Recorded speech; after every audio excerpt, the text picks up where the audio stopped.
Ya, pemirsa, mata uang rupiah dalam sepekan terakhir terus mengalami tekanan, terutama terhadap dolar Amerika Serikat. Bahkan data dari Jakarta Interbank Spot Dollar Rate atau JISDOR Bank Indonesia pada Selasa kemarin mencatat rupiah nyaris tembus Rp15.000 per dolar Amerika.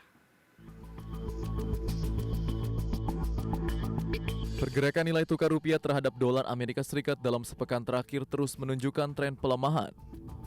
Data Jakarta Interbank Spot Dollar Rate atau JISDOR Bank Indonesia pada Selasa kemarin mencatat rupiah nyaris tembus Rp15.000 per dolar Amerika.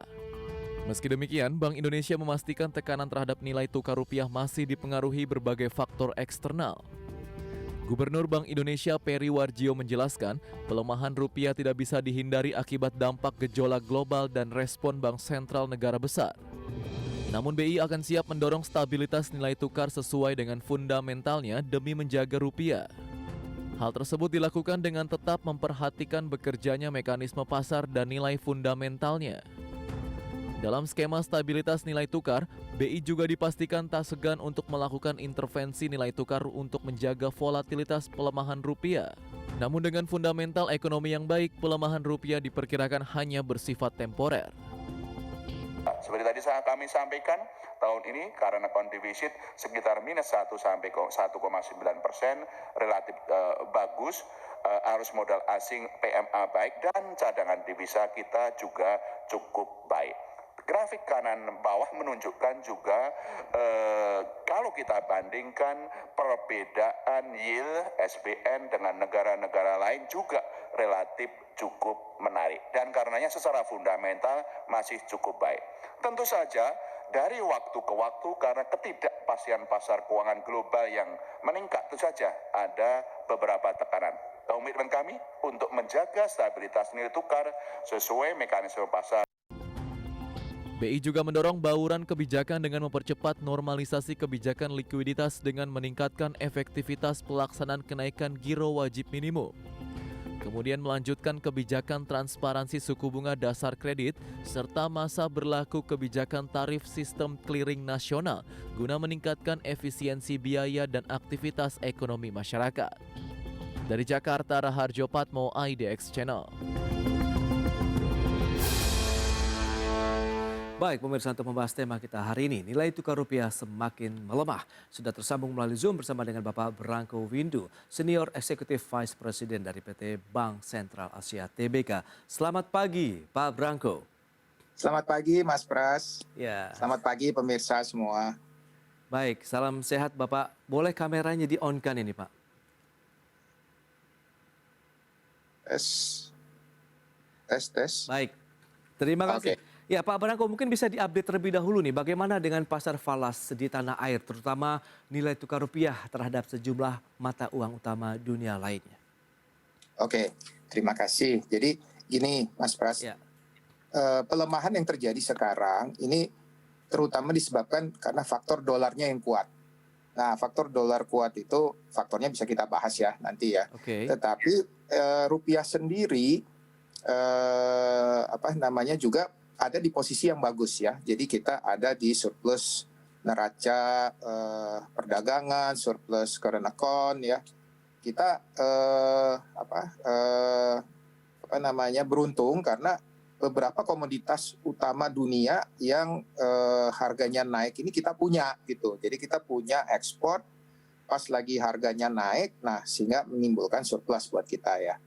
Nah, faktor itu tentunya positif terhadap rupiah. Tetapi memang faktor-faktor yang kita punya itu belum tentu semua negara lain tuh punya. Jadi secara faktor komoditas itu ya negara-negara barat, negara-negara yang besar itu belum tentu punya gitu ya. Kita ambil contoh misalnya Euro zone gitu ya, mereka kan import komoditas sehingga mereka terpukul dengan naiknya harga komoditas.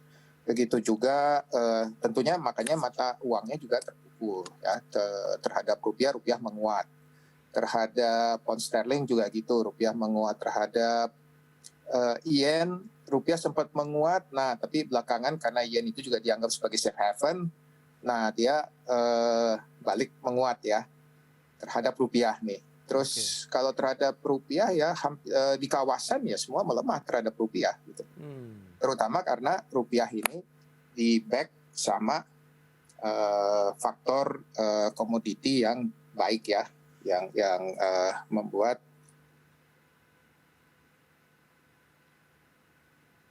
gitu ya. Jadi kita lihat rupiah ini secara fundamental, secara nilai perdagangan itu bagus sekali, membuat rupiah itu supported. Nah, kalau kita lihat belakangan apa yang terjadi, kita lihat Amerika secara agresif sekali ya, karena dia fighting, dia punya inflasi di sana yang sangat tinggi. Itu mereka menaikkan suku bunga gitu. Nah, mereka menaikkan suku bunga sehingga dolar ini menjadi menarik ya buat investor-investor seluruh dunia. Akibatnya beberapa negara ikut menaikkan. Nah, pas Indonesia ini belum ya, Indonesia tidak menaikkan. Nah, rupiah ini sehingga membuat value terkoreksi gitu ya. Baik, tapi kalau kita lihat dengan tadi, ada sisi positif yang bisa diambil dengan kondisi ekonomi di tanah air yang masih ditentukan dengan ekspor komoditas andalan kita, baik CPO maupun batu bara. Kemudian ada lagi menghasilkan surplus dari current account kita. Anda melihat bagaimana sebenarnya kondisi fundamentalnya sendiri dari rupiah kita ini, Pak Branko? Oke, kalau kita melihat value dari rupiah, historis udah tercermin di nilai harga hari ini. Separohnya lagi kita lihat ini adalah ekspektasi dari masa depan. Apa yang akan terjadi. Jadi dari faktor historis kita lihat kita memang bagus ya. Kita punya neraca ini surplus ya. Yang selama ini selalu negatif, ini belakangan ini surplus. Terus kalau kita lihat faktor lain seperti budget pemerintah juga under control, bahkan membaik ya. Biarpun masih negatif, tetapi dibandingkan sebelumnya dia menuju ke tren penurunan. Terus untuk itu yang historis ya. Untuk kedepannya kita lihat tentu tren ini masih akan berlanjut. Tetapi karena kita ekonominya udah mulai berputar, ini memang kalau rupiah ini selalu gini Pak. Jadi begitu ekonomi sudah membaik, tendensinya adalah kita punya import itu juga nambah. Gitu. Oh iya, untuk bahan baku ya terutama ya. Bahan baku ya, biasanya mesin-mesin dan lain sebagainya. Ini kita lihat di kemudian hari ini tentunya pasti akan tambah besar demand-nya. Gitu. Baik, itu dia. Itu yang akan membuat ini Mas Pras, dia punya surplus itu bisa menyusut gitu. Nah, itu yang memang membuat rupiah juga mengalami pelemahan karena faktor memang diperkirakan surplus ini apakah akan bisa bertahan atau tidak gitu. Itu dia menjadi salah satu penopang ya dari kondisi fundamental rupiahnya sendiri. Berikutnya kami sampaikan infografik terkait dengan pergerakan nilai tukar rupiah ini berdasarkan data dari Jusdor Bank Indonesia. Ya, seperti yang bisa Anda saksikan dari tanggal 21 Juni, rupiah berada di level 14.804 per dolar Amerika. Ini sempat menyentuh di level yang sama di tanggal 27 Juni, kemudian mulai beranjak naik sampai dengan 4 Juli dari 14.800 kemudian melonjak hingga 14.960 pada tanggal 4 Juli lalu. Kemudian kita lihat asumsi dasar dari ekonomi makro kita dalam APBN di tahun ini. Pertumbuhan ekonomi dipatok 5,2%, inflasinya 3%, nilai tukar rupiahnya 14.350, kemudian tingkat suku bunga tenor 10 tahun 6,8%, harga minyak mentahnya 63 dolar Amerika per barrel, lifting migas 703 ribu barrel per hari, kemudian lifting gas buminya 1.036 ribu barrel setara dengan minyak per harinya. Itu dia beberapa data yang akan kita sandingkan perbincangan hari ini bersama dengan Bapak Branko Windu, Senior Executive Vice President Bank Sentral Asia. Baik Pak Branko, kita akan lanjutkan kembali. Ini bicara mengenai data dari Jusdor yang hampir menyentuh 15.000 per dolar Amerika. Anda melihat ini menjadi level yang wajar di tengah tekanan dari global kah? Atau sebenarnya Anda melihat fundamental kita sebenarnya masih kuat nih kalau kita bicara mengenai kenaikan sampai menyentuh 15.000 saja misalnya per dolar Amerika? Makasih Mas Pras. Gini, jadi kalau kita lihat asumsi makro tadi, tentunya ini eh, dibuat sebelum beberapa faktor yang sangat penting terjadi ya di dunia. Kita lihat asumsi minyak misalnya 60 itu kan sebelum Rusia menyerang ke Ukraina gitu ya. Sekarang setelah Rusia perang dengan Ukraina itu kan faktor-faktor tersebut tuh adjust dan adjustnya itu semuanya naik ke atas. Kalau kita lihat misalnya minyak sempat sampai 120 gitu ya. Dari 60 itu 2 kali lipat gitu. Sekarang masih bertengger di 100 gitu ya. Itu berpengaruh ke faktor lain di dalam asumsi makro tadi, misalnya inflasi. Kalau inflasi tadinya 3%, nah ini dengan minyak sekarang udah 2 kali lipat dari faktor dari asumsi tersebut, tentunya faktor ini membuat faktor inflasi ini juga pasti akan meningkat gitu. Kita juga lihat gas dan lain sebagainya ya. Jadi faktor-faktor ini tentunya membuat rupiah pun mesti di-adjust gitu. Tentunya kita nggak lihat rupiah 2 kali lipat ya. Tadi misalnya harga minyak 60 menjadi 120, terus rupiah automatically sekarang harus melemah 2 kali lipat. Nah, nggak kayak gitu juga gitu. Ingat tadi kita ada faktor-faktor komoditas yang kita ekspor dan itu membuat profit di perusahaan-perusahaan Indonesia naik sehingga demand terhadap pasar saham juga sempat naik tinggi ya. Terus habis itu kita lihat faktor berikutnya adalah ketakutan US menaikkan bunga sangat cepat sekali sehingga di US sendiri terjadi resesi. Nah, kalau terjadi resesi tentunya dikhawatirkan faktor ekspor itu juga akan mulai terganggu gitu. Sehingga terjadi koreksi baik itu di pasar saham, baik itu di pasar obligasi maupun di pasar valuta.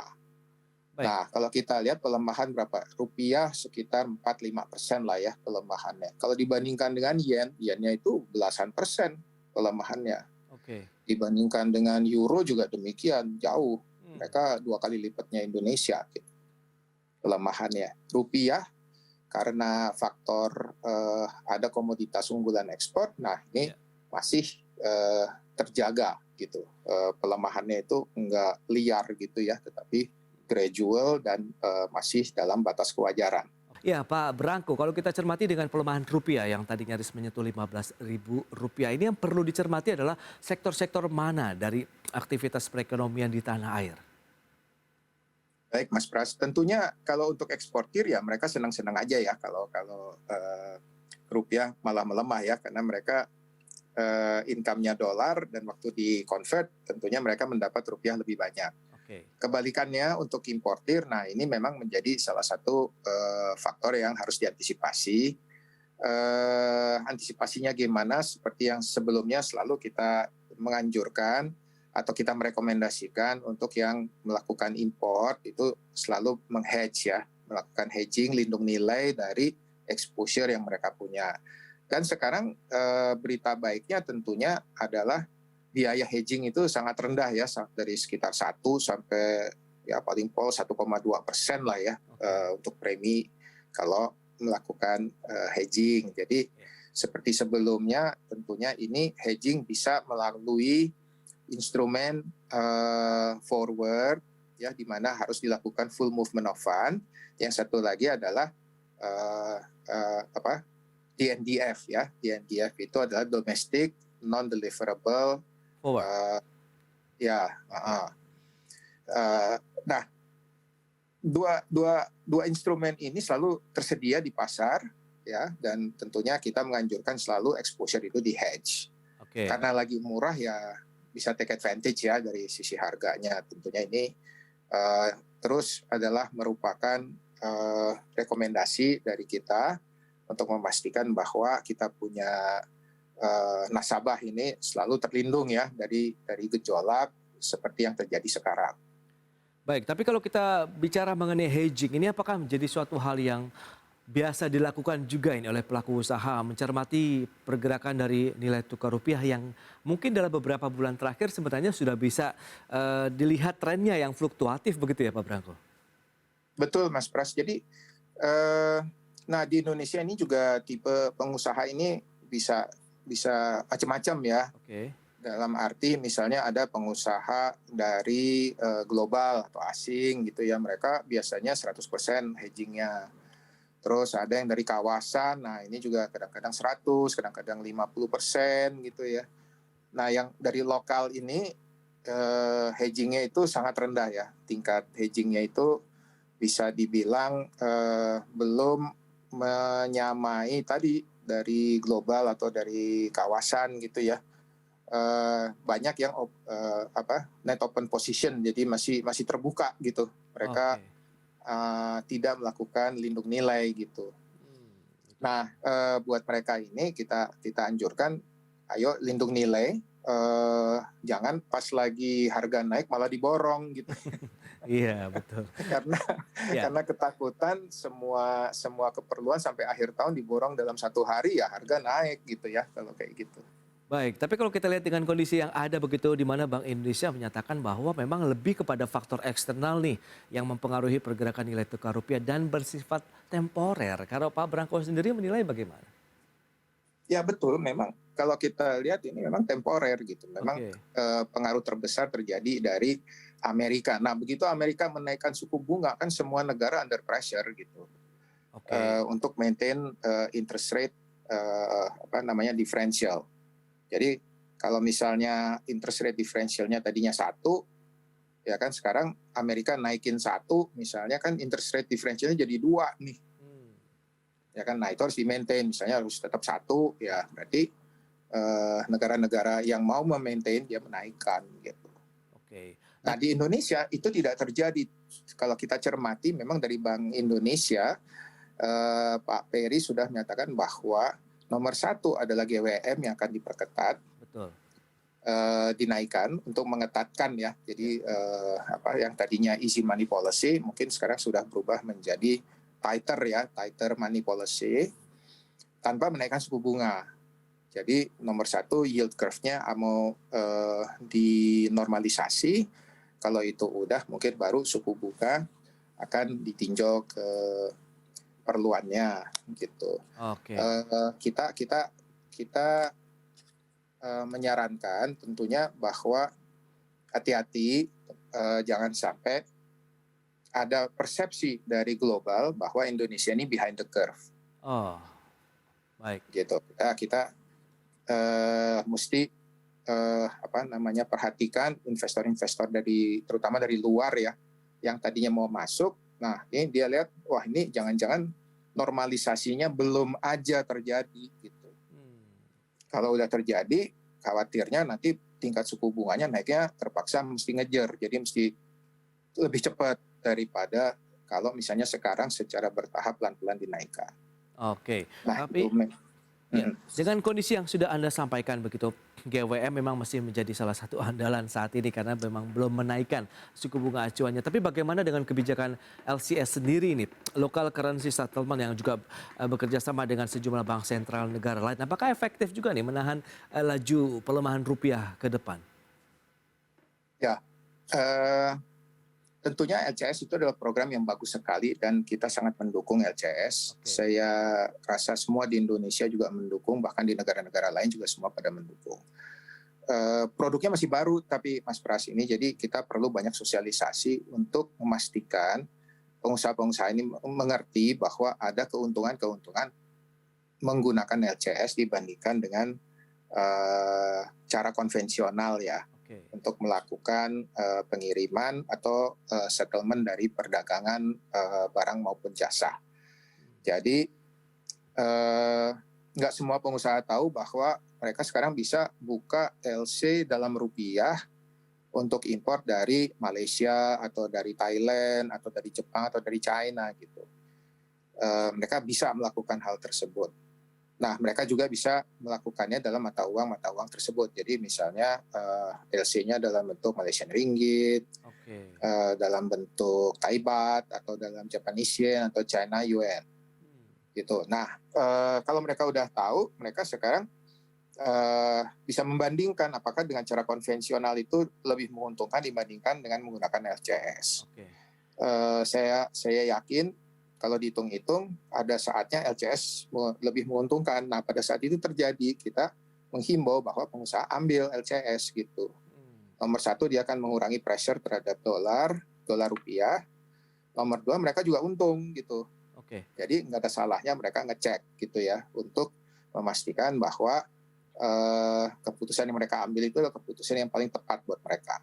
Baik, dengan pelemahan rupiah yang terjadi dalam beberapa pekan terakhir ini, Anda melihat Bank Indonesia sebagai bank sentral juga akankah mengambil langkah lebih lanjut berupa intervensi misalnya? Sudah terjadi, Mas Pras. Kita lihat di pasar memang di NDF maupun di pasar spot itu memang ada. Kita lihat ada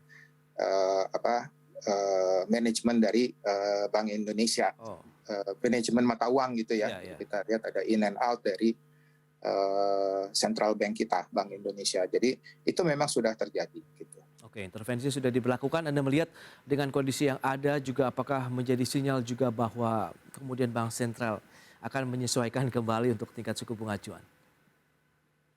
Jadi gini, memang kita lihat faktor fundamental di Indonesia itu bagus sekali ya. Memang ini juga bikin semua terpesona gitu ya. Kita ini memang menjadi darlingnya pasar di Asia Tenggara gitu ya. Oke. Cuman yang menjadi masalah, Amerika ini naikinnya cepat sekali gitu loh, Mas Pras. Dia dari sekarang aja dia udah di level 1,5 deh ya. Kalau dia naikin 75 lagi udah 2,25 gitu. Ya kan? Ya. Nah, kalau di akhir tahun itu betul, di akhir tahun ekspektasinya itu antara 3 sampai 3,5. Jadi kalau kita punya 7 days repo itu sekarang reverse repo Bank Indonesia yang menjadi benchmark adalah 3,5, berarti overnight US sama rupiah itu at parity gitu. Nah, interest rate diferensialnya itu yang menjadi pertanyaan adalah apakah cukup? Kalau enggak, ya kita bisa lihat rupiah akan terus melemah gitu. Oke.